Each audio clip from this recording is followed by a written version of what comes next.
Hello, and welcome to CubsPS Plus, a Northside numbers game, weekly podcast that dives headfirst into the analysis of hot topics driving Chicago Cubs baseball. I'm your host, Mike Waller, a lifelong Cub fan, full-time baseball stat nerd, and sometime youth baseball coach. Thanks for being here today. I know you have a lot of choices. You can find me on Twitter, Instagram, TikTok, YouTube, all at CubsPS Plus, a spin on the baseball metric OPS Plus. If you can, please take 10 seconds and drop a rating or a review on Spotify, Apple, Pandora, Stitcher, or wherever it is you get your podcasts. If you've done that, thank you so much. Maybe you could share an episode with a friend or family member. Just a few seconds on your end can help me get better and help other Cub fans find the show. A quick reminder before we get started, starting April 1st, I will launch a Patreon subscription program. Patreon members will get some added perks like discounts on podcast merchandise, a Discord discussion group, bonus episodes, and the ability to submit questions to future interview guests. More to come on this, but for now, I'd love to know what you want to know about Cubs baseball. Welcome into episode 30. The Stro Show on opening day is just a week away, and the Cubs will have a lot of roster decisions to make. Let's pick up where we left off last week and dig in on some of the questions yet to be answered before the season starts. But first, I highlight the end of the World Baseball Classic. I mean, seriously, Shohei, Ohtani, and Mike Trout, and discuss some injury updates and what they might mean as we head into April. Are you ready? I'm ready. Here we go. So this is episode number 30. It's kind of crazy. When I started this last summer, I didn't know how far I was going to get. I didn't know if I'd do 5 or 10, have no audience and quit, or if I'd still be doing this, heading into the next season. So I want to thank you guys for sticking with me, listening. We're slowly growing the audience here. It's been a fun ride, and I'm looking forward to even more. So in honor of the 30th episode, we got to look back and see who the notable Cubs are who wore number 30. And the ones that stand out to me are Ken Holtzman, who wore it from 1965 to 1971, Steve Stone from 74 to 76, Matt Clement from 2002 to 2004, Ted Lilly from 2007 to 2010, and Alec Mills from 2019 through last year. It's funny, 30 ties in very closely with my Cub fandom because I grew up listening to Harry Carey and Steve Stone back in the 80s. So I'm going to call this the Steve Stone episode, but it's I miss having Stoney around. A lot of great memories there. I was too young to remember Ken Holtzman. I've read a lot of stories. Matt Clement was a favorite of mine back in the that 2003 team. That pitching staff was outstanding. Kerry Wood at the top. Mark Pryor probably should have won the Cy Young that year. Matt Clement, Carlos Zambrano. I mean, that pitching staff was loaded. Ted Lilly was a lot of fun. I mean, he could just throw inning after inning after inning after inning, and he was a big part of the 2007, 2008 teams that were so good. He was eventually traded in the 2010 season. Then Alec Mills, he was a depth starter for most of his career, sometimes out of the pen, but he did throw that no-hitter. So, I mean, he definitely had a big accomplishment of his own. But let's get back to this year. So last week we talked a little bit about the World Baseball Classic. We talked through some of the roster moves. And there's some updates in those spaces that I want to talk about today as I'm recording this on Thursday.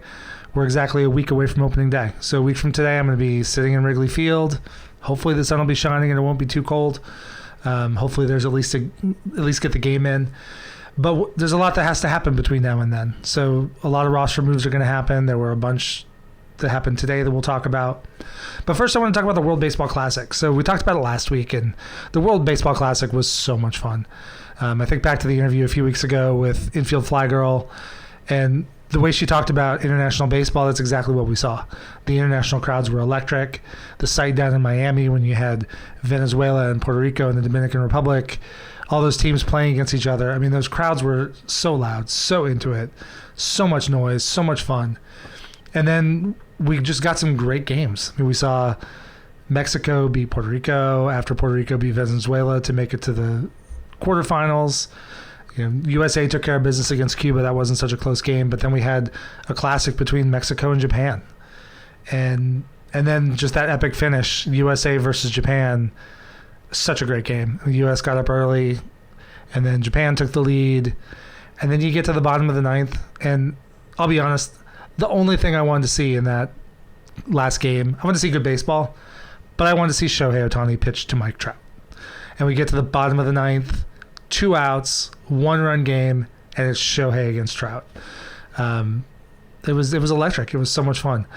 And just like you would probably script it out, 3-2 count. Shohei's throwing 100 miles an hour. Mike Trout showing his typical good eye. But in the end, Ohtani blew 200-mile-an-hour fastballs past him. One of them just straight down the middle. Just, here you go, Mike. Can you hit it? And he couldn't. And then after a bunch of fastballs, the third ball to push the count full was a fastball that I think Ohtani probably tried to overthrow. It's 102, low outside. And then the last pitch was just a nasty slider. And it was, you just see the reaction of the players. Shohei Ohtani was excited. And I don't know, a lot of people have been critical of the World Baseball Classic, but you talk to the players, and the players are excited about it. You had Mike Trout, Shohei Ohtani all saying how exciting it was. And Mike Trout hasn't played, you want to talk about meaningful baseball games? Mike Trout hasn't played a meaningful baseball game since 2014, if you want to go that far. Being able to see Shohei and Mike Trout in big spots was a lot of fun. And you think they weren't taking it seriously? I mean, the first inning, Mike Trout bloops the ball over second base and is just busting it down the line, stretches it into a double. Shohei Ohtani had one, too, where he legged out an infield hit. I mean, those guys were playing to win. It was a lot of fun to watch. And just remember, baseball's fun. I talked about this last week. I'll hit it again. High school baseball's going. Youth leagues are starting up. College baseball's in full swing. The minors are about to get going. Major League Baseball starts next week. There is a ton of baseball out there. Find baseball. Find a team you love. Watch it. I just saw a report this afternoon. I haven't seen it fully confirmed, but it sounds like Major League Baseball is getting close to a deal with the Bally's Sports Network to stream all minor league games for free with no blackouts. That's so great. I mean, you can go look at the top prospect list, go find their team and go watch them play. If you're a fan of the Cubs or you're a fan of the Reds or whoever you're a fan of, you want to see that next generation. Last year I had a lot of fun watching.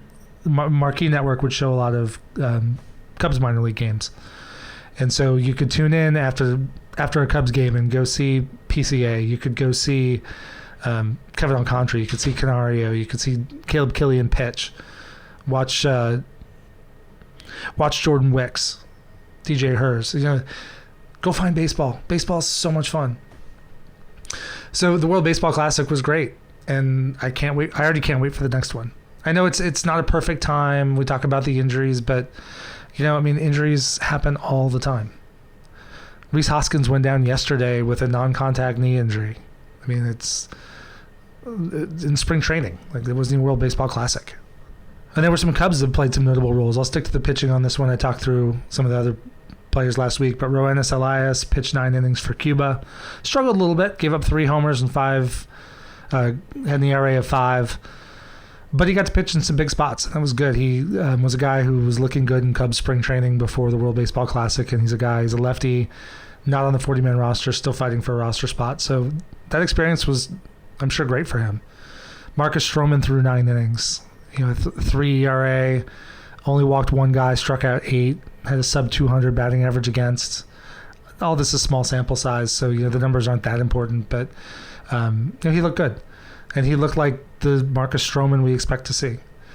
And Javier Assad, he's maybe one of the guys who really stood out. Now, there were some Japanese players who all of a sudden now are getting major league interest on contracts based on what they did in the World Baseball Classic. But like Javier Assad, he may have won himself a job on the Cubs roster based on what he did in the WBC.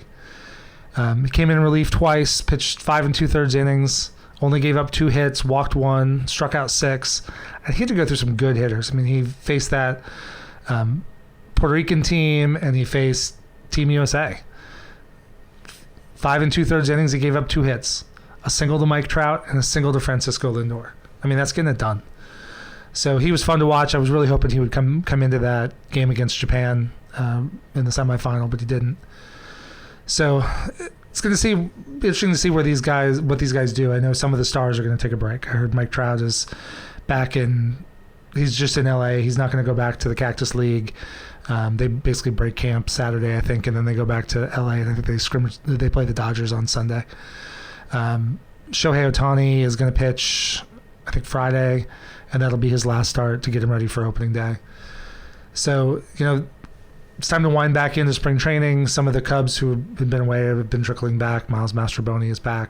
Some of the other guys. But it's going to be fun. It's also going to be kind of weird to see that really exciting high intensity, high energy baseball. And opening day is going to be exciting because it's opening day, and then all of a sudden it's a Tuesday in April when you're playing the Pirates, and it gets amped down a little bit, but we have to remember it's a long 162. So there are a few injury updates this week as well. So Seiya Suzuki hitting the cage for the first time Wednesday, so he's cleared for batting practice, full swings. There's still a progression after that. Just because you're hitting the cage doesn't mean you're ready for game action. He will hit in the cage. He'll have to progress to live hitting on the field, and then get some game situations. He'll probably do some game simulation type stuff, and then he'll probably play either in some minor league games or possibly go to an affiliate once those seasons start. The Cubs haven't set a timetable. I think the most aggressive we could possibly see, if all goes really well, would be him returning in mid-April when they go on a West Coast trip starting in LA on April 14th. I think that makes a lot of sense. I mean, oblique injuries are notorious anyway for easy retweaking, and you don't want to get him up in that cold weather. Doesn't really fully get loose, whether he's making a play in right field in Wrigley or he's swinging the bat. Tweak that thing and just not be right for the next few weeks. The Cubs have said they're going to take it slow and be conservative. If he does progress well, if he does get a good week in the cage, good week of live on field BP and some game action, we could be talking 3-4 weeks. That would have him start the season probably on a 10-day DL. Starting in LA could make sense because it's West Coast. It's going to be a lot warmer in LA probably than it will be in Chicago, Milwaukee, Pittsburgh, Cincinnati, all those places that the Cubs may play in. That would get him a West Coast start. There's a 3-game series against the Dodgers, and then the Cubs play Oakland before coming back to Chicago against LA, which is also weird. Major League scheduling drives me nuts. The Cubs are basically going to be done with LA in the span of about 10 days, and in April. Now, maybe that's good for the Cubs because LA is missing some guys, and still trying to figure out what they're going to do to fill Gavin Lux's hole.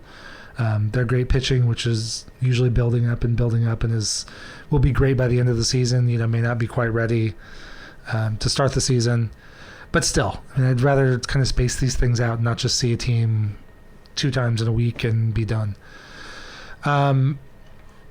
So no real timetable for Seiya. I think mid-April is probably the most aggressive we would see. Could be late April, early May.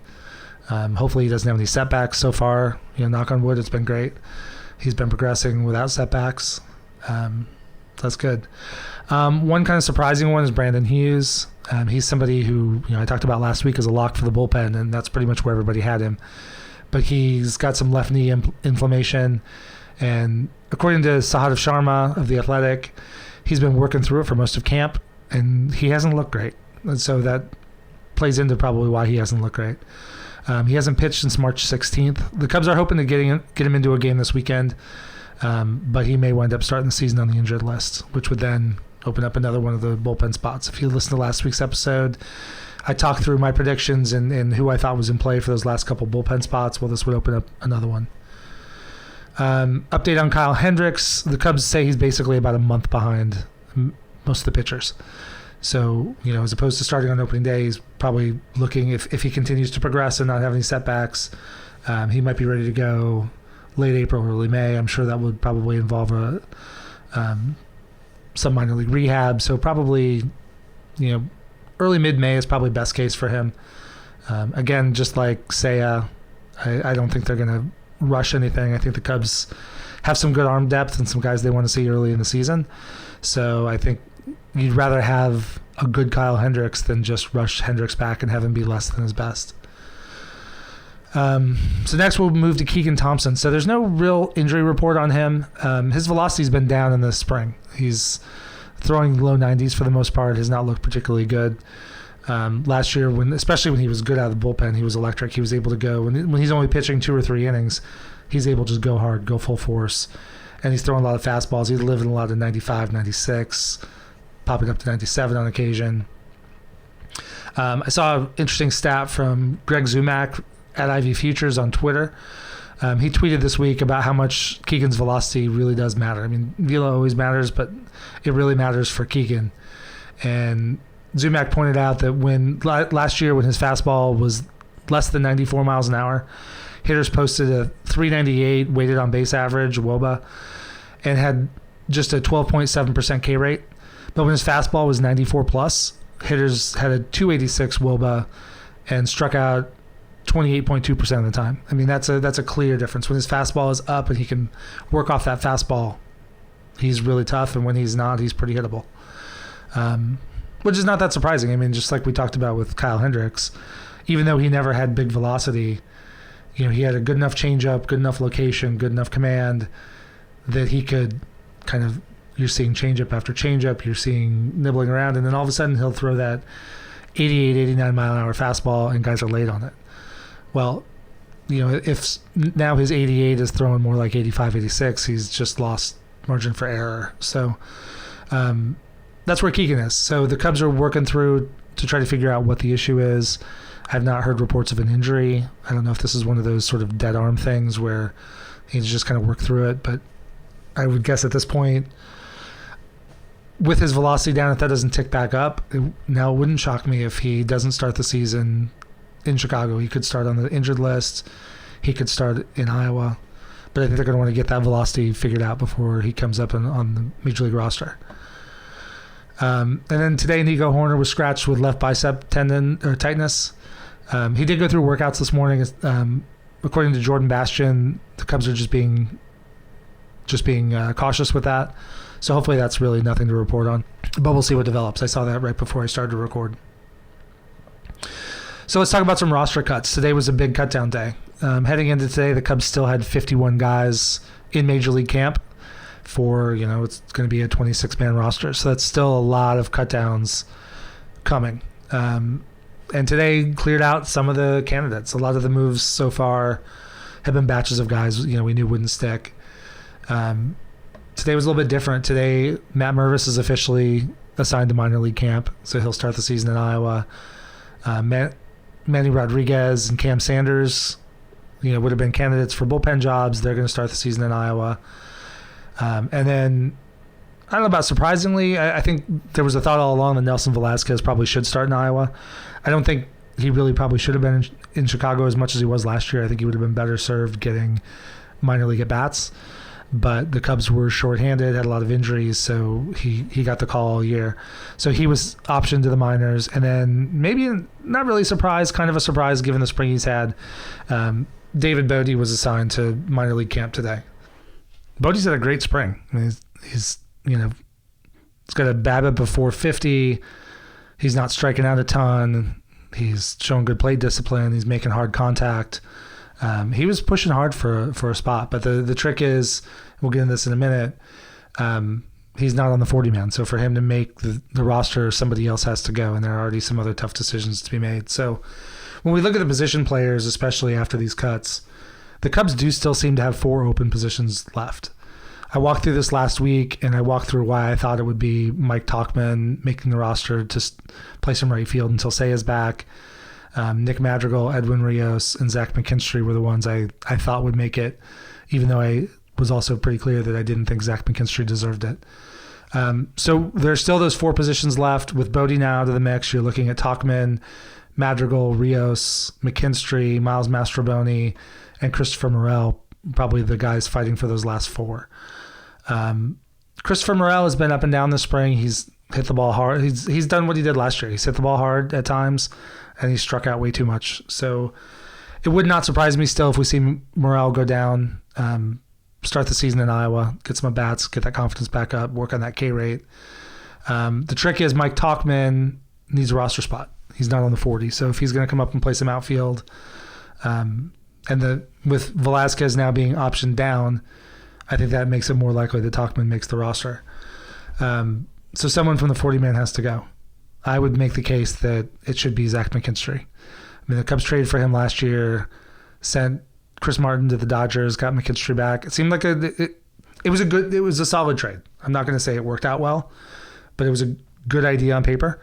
McKinstry was a guy we talked about last week. He hit all through the Dodgers system, never really got a great extended shot to play in LA, and he struggled at the major league level.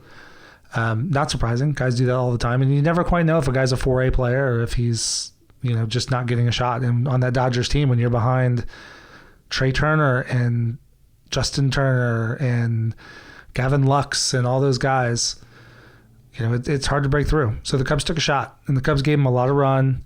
He's a utility player. He can play infield, outfield, shortstop, third base, second base. Bats lefty, which is a huge plus. The Cubs have been short on lefties for a while, which is one of the reasons why I think Edwin Rios is going to make it, playing third base, lefty with power. But McKinstry has struggled. He didn't really hit it all at the end of last year, and he got a lot of playing time the last couple months. And then, I always caution people to don't put too much stock into spring training. It's a small sample size. It's something to look at for sure, and it does give you some idea what's going on. But, Zach McKinstry's been terrible. He's 2 for 31. It's an .065 batting average. Slash line is .065, 216, .065. He's got an OPS of 281. It's just not even close. So I'm a little surprised he's still there. I'm hoping the Cubs are just giving him every last shot to get himself going in spring training. But we're pretty much at the end of it, and he just isn't hitting at all. And his defense, I don't think he's bad defensively, but I don't think he's special defensively either. I think Miles Mastrobuoni is a better version right now of Zach McKinstry, although Mastrobuoni doesn't bat lefty. So hopefully if Tauchman does make the roster, I kind of hope McKinstry is the one to go. But we'll see. Similar issues on the pitching side. I think everyone thought Keegan and Hughes were locks. I talked about that last week, but now, with Hughes having the knee inflammation and Keegan with the lost velocity, we don't really know what's going on. If they can't go, now the 8-man bullpen that seemed to have about 2 or 3 open slots now maybe has 4 or 5. I think when you look at the rotation, I think the rotation is pretty much set. You got Marcus Stroman. He's going to start opening day. Justin Steele, Jamison Tyone, Drew Smiley, and Hayden Wesneski, I think, are going to be the 5. Javier Assad is pushing hard for the 5. And we talked last week about how Adrian Sampson's kind of pitching his way out. I think he'll start the season in Iowa. When you look at the bullpen, last week we talked about Thompson, Hughes, Adbert Alzolay, Michael Fulmer, Brad Boxberger, Julian Merriweather as pretty much locks in the pen. And I think that's still solid, but then if Thompson and Hughes can't go, now you've got 4 locks and 4 positions to fill. And I think the people in the mix for those spots are Javier Assad, Rowan Wick, Michael Rucker, Ryan Baracki, Tyler Duffy, Rowan S. Elias, Mark Leiter Jr., and Anthony Kay. I had Manny Rodriguez and Cam Sanders in the list last week, but now they've been assigned to minor league camp, so we know they're no longer really in play, at least for opening day. I certainly think we'll see Cam Sanders this year for sure. One thing to watch for, though, is one of the big questions is Javier Assad. Like he deserves to be in Chicago. I'll say that flat out. The way he pitched at the end of last season, the way he pitched in camp before the World Baseball Classic, and the way he pitched in the World Baseball Classic, he is good enough to be on the major league roster. The question for the Cubs is, what role do they want him to play? If Keegan Thompson gets right before the season, starts in that bullpen, and takes that multiple inning piggyback kind of role along with Adbert Alzolay, then I don't know what role you have for Assad. He can be. We saw him in the World Baseball Classic. He can come out of the pen and throw an inning and be effective. But is that the best value, or is the best value to keep him in the minors and keep him stretched out as a starter and have him be the next guy up if somebody gets hurt or somebody's struggling? I was leaning last week.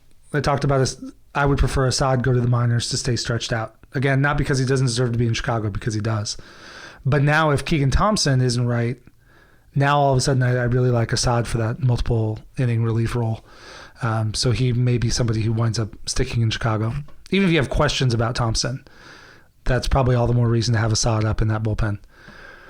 I think Mark Leiter at this point, he's continued to pitch well. I think he's probably just about a lock. He's thrown 5 innings, so again, small sample size, but he's walked 1, struck out 7, given up 1 run. And then if Hughes is out, I think we were already talking about needing probably another lefty. Now, Mark Leiter Jr. does pitch to a reverse split, or at least he did last year. So you might be able to get away a lefty short in the bullpen and kind of use him in that way. But if Hughes is out, they literally have no lefties in that bullpen. So I think that means if he starts the season on the injured list, I think it's just about a lock then that you would get either Ryan Baracki, Roenis Elias or Anthony Kay to start the season in Chicago.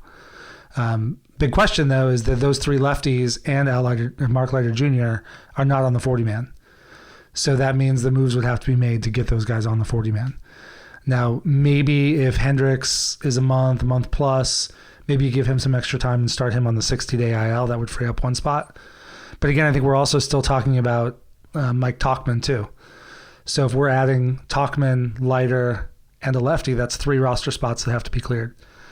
And I think, in my opinion, Zach McKinstry is one of those. I think you could DFA McKinstry and bring in Tauchman. I think Michael Rucker has to be very seriously close to being on the outside looking in. As much as I like Rowan Wick, and at times he is absolutely nasty, he really hasn't been consistently good in a while. And he's kind of struggled in the spring too. So, I don't know what that means. Wick this spring has thrown 6 2/3 innings, walked 5, struck out 7. That's not a great ratio there. He's given up, 4 hits, 7 runs. He's had a little bit of tough luck defensively. I mean, giving up 7 runs, only 3 of them been earned. And again, small sample size, but this is, again, more of what we saw last year. If he's not commanding the zone, if he's walking guys, he gets himself into big trouble. And I think he's probably sitting on the bubble at this point. One of the things that is interesting to me, so the Cubs did cut down 10 guys today, so now they're down to 41 players in Major League camp. And so they got to move, 15 more guys in some way, shape, or form. Well, I guess if you factor IL guys, probably have to move about 12 or 13, depending on who goes on the IL.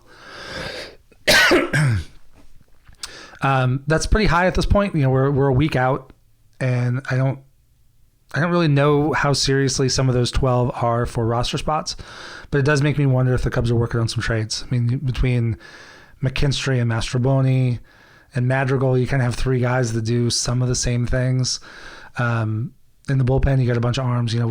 Wick and Rucker are okay, but are they worth? Mark Leiter Jr. has an opt-out, basically. If the Cubs don't put him on the opening day roster, he can opt for free agency and shop himself around, and I'm sure he will. He's been pitching well, and he was really good out of the pen once he settled into that role at the end of last year.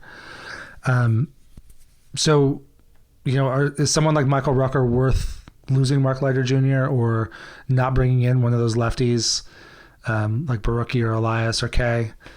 Now Barucki, Elias, and Kay could just be assigned to minor league camp, so it's not like the Cubs are losing them. But they're gonna want some lefties in there, so they're gonna have to make some moves, and trading could be a good way to do it. I mean, you're not going to get none of the guys the Cubs are going to trade unless they work out some blockbuster are going to get a ton of value back, but you can get a low level pitching prospect. You can get even just cash considerations. Might be better than just taking a guy and letting him walk and get nothing. But really, at this point, the 40-man roster spot is probably more important to the Cubs than some of those specific players are. But so we'll find out a lot in the next few days what the Cubs opening day roster looks like. I'm really looking forward to opening day. I'm going to be in Chicago. I'm going to be there for the Stro Show. It's going to be fantastic. But I want to see what that opening day roster looks like, what the new lineup looks like. Obviously, a bunch of new faces this year. And again, we take spring training with a grain of salt, but let's walk through the new hitters. I mean, the Cubs came into this offseason with a huge amount of question marks. And the Cubs went out, and I think they did a good job this offseason. They didn't bring in mega superstars, and there are still some questions, but the Cubs addressed every hole to some degree, and I think that was important, and I think we're going to see some results. But I think the lineup construction is still a concern. I mean, the Cubs, I think, are going to have good pitching. I think they're going to continue to pitch to contact. I think there's going to be a much better defense behind them. Again, we've beat it into the ground, but the Cubs were dead last in defense at center field last year. And while the Cubs were good at shortstop, because Nico Horner played well over there, they were really deficient at second base. That was probably their second worst position behind center field. And then because Seiya Suzuki was new, he was injured a bunch, and there was not good support in center field. Right field was kind of a defensive hole. Third base was a regression. Patrick Wisdom played really good defense in 2021, and then that really regressed in 2022. So we'll see what we have there, but I think now having Swanson at short, Horner at second, and Bellinger in center field, that's an excellent up-the-middle defense. Arguably, I could make a case that's the best up-the-middle defense in baseball. So when you have a pitch-to-contact pitching staff, that's really important. And the big thing for the pitching staff is, because they're pitch-to-contact, they're going to give up some hits, going to give up some long balls, can't be putting extra guys on base. And I think what we've seen this spring is really encouraging. And again, I'm going to throw out the small sample size warning, but like Jameson Taillon, he's got an 090 whip. He's thrown 13 in the third innings, has not walked a guy to 18 Ks. That's his game. He doesn't walk guys. Strikeouts are a little higher this spring than he typically is, which could be a factor of the batters he's facing. So I wouldn't put too much stock in that, but the no walks is real. That's who he is. If that's how he's throwing and he's working, some of that new slider and getting some additional swing and miss, like, he's a guy to really watch early in the season. He really could break out and have a good year. We talked about Marcus Stroman already. In the World Baseball Classic, he only walked one guy, struck out 8. Drew Smyly has had his struggles. He's gotten hit some, but when you look at it, he's thrown 12 in the third innings. He's given up 1 walk and 10 Ks. And Michael Fulmer out of the bullpen, he's only walked 2 in 8 innings. One guy who has struggled is Brad Boxberger. He's walked 5 in 6 innings.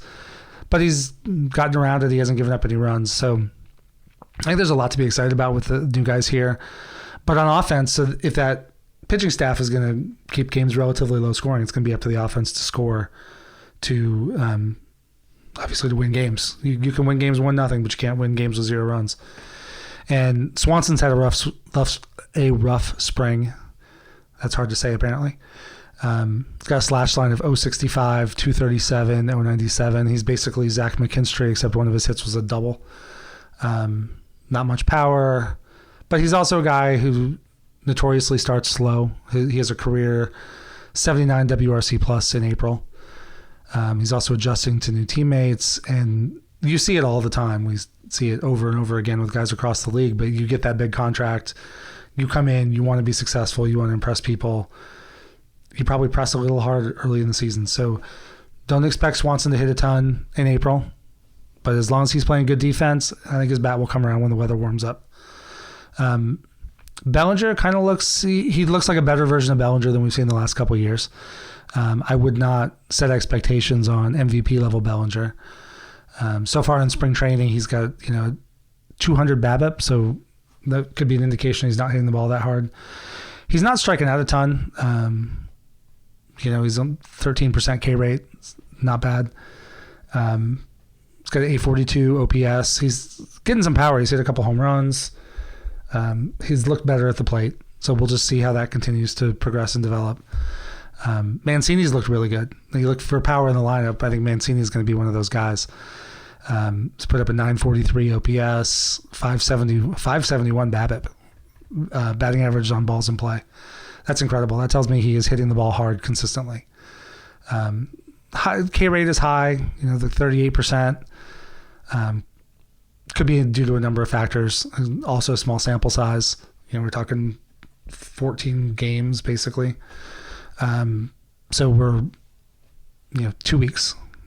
Anybody at some point can have 2 weeks of anything, of terrible slump, of red hot bat, whatever. So small sample size. Eric Hosmer's been a little underwhelming. 581 OPS, kind of nothing special. Not horrendous, not great. I would expect he's a guy.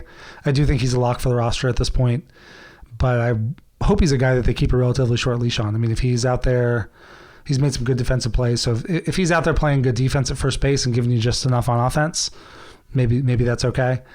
If he struggles, if he's not hitting, it's kind of not worth having around. And at that point, the Cubs only have him for the league minimum. So, it's a pretty painless drop if it comes to that, especially if Matt Mervis goes down to Iowa and just goes back to mashing the ball and hitting for tons of power. He may force Jed's hand later this year.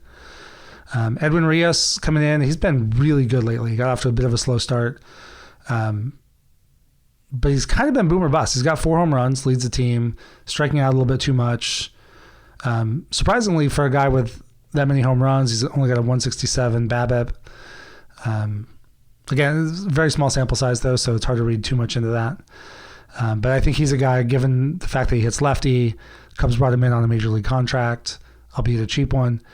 He plays third base, bats lefty. I think with that power, I think he's going to be on the opening day roster. Would not surprise me at all if Rios and Wisdom platoon at third base.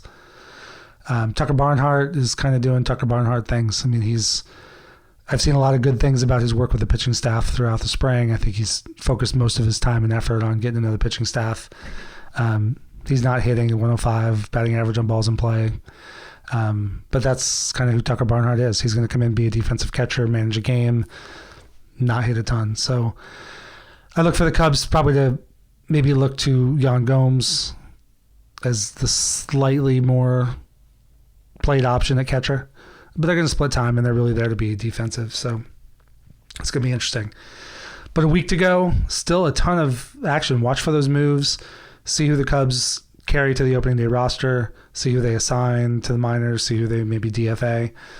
I'm hoping to get one more podcast in before opening day, but my family's also moving, so my office is a bit of a mess. So that's why this week on YouTube, you'll get the podcast, but you're going to get an audiogram instead of live video.